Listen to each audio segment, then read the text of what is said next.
At the Humboldt Museum, we meet Dana Toth, the museum's executive director. Hi, good to see you. Hey, you too. Hey, Dana. Hello. Thanks for meeting us out here. Absolutely.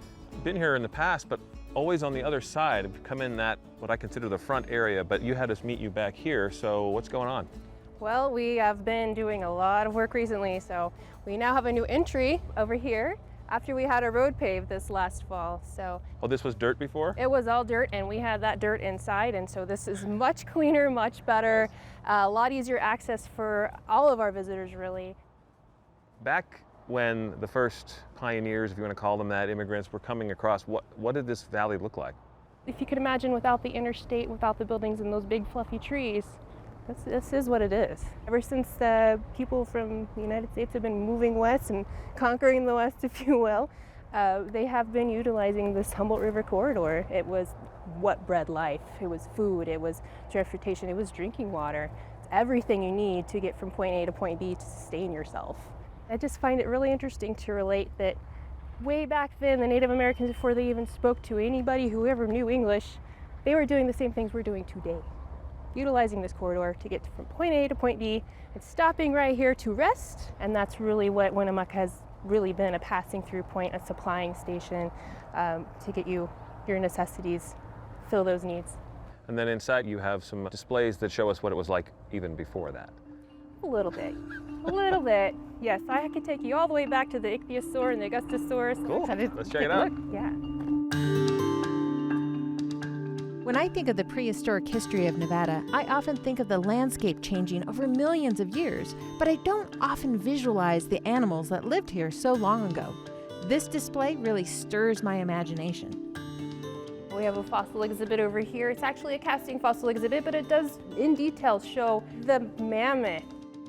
All of these bones are laid out in context in relation with one another as they were found in the earth. Incredible. So how far was this from where the museum is that it was found? About 40 miles, give or take a little bit.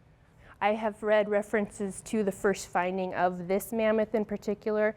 It was found a few decades before it was actually exhumed from the earth, and people were tripping over the back part of the crest of the skull there, and they had thought, they referred to it as a cyclops. I think we found a cyclops, guys. Well, it's a mammoth skull, but it was just positioned a little awkward.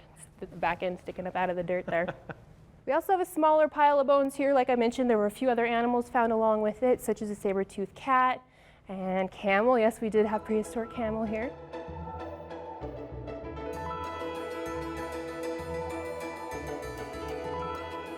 So then as we move through the museum, we change time periods.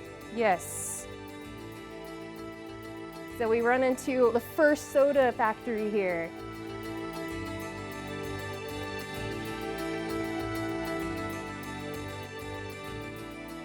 We have the railroad, all the telegraphing.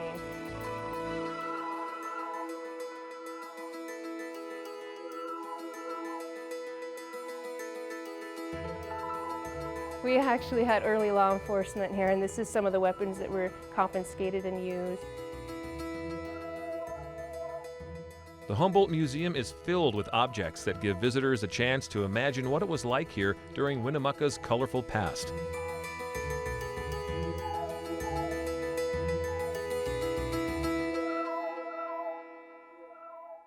Dana takes us through a display of automobiles from way back in the day, including one very special display. We do have the Merry Oldsmobile.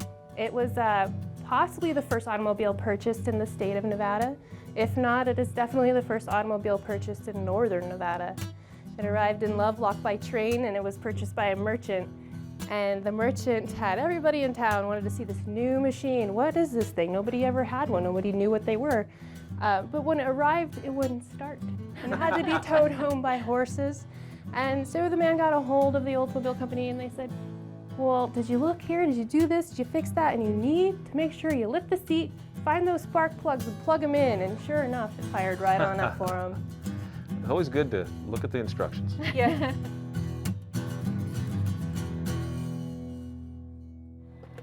Now we're going to take a look at some of the buildings outside here. It's like a little town. It is. That's our goal in the end.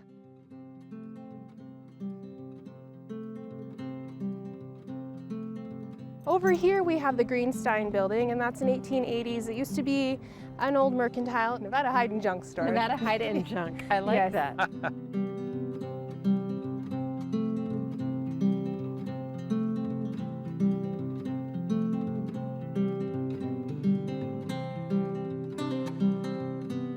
We have St. Mary's Episcopal Church, and that was built in 1907.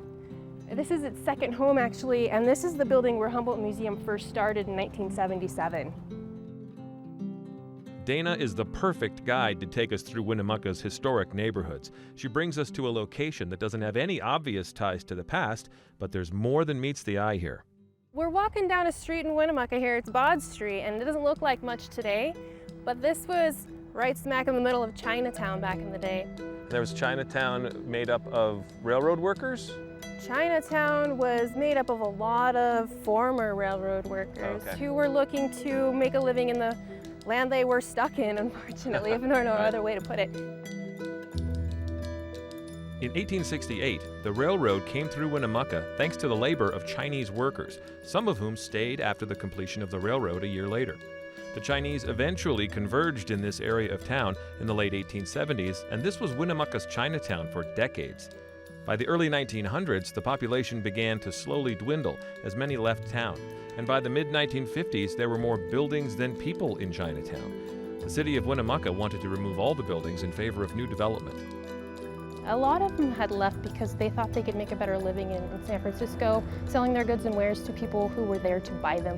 They just didn't have the community interested in purchasing their products, and it was easier to get their supplies over in San Francisco. Are there any structures left from Chinatown? Not that I'm aware of. So all we have are stories and pictures.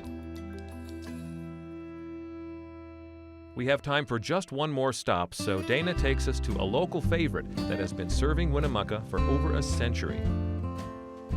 We're outside of the Martin Hotel here in Winnemucca.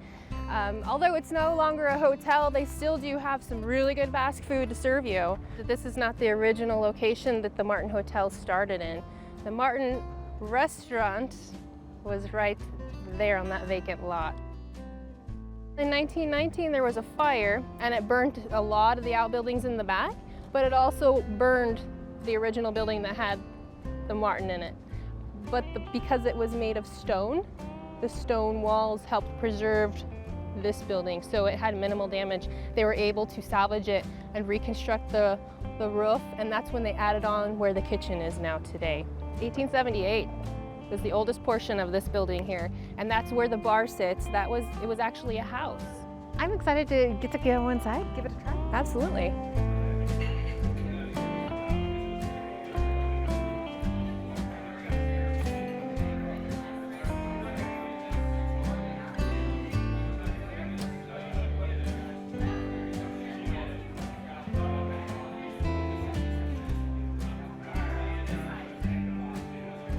After a long day of exploring Winnemucca's natural beauty and fascinating history, what better way to end it than a great meal with our whole crew at this iconic landmark? We'll definitely sleep well tonight.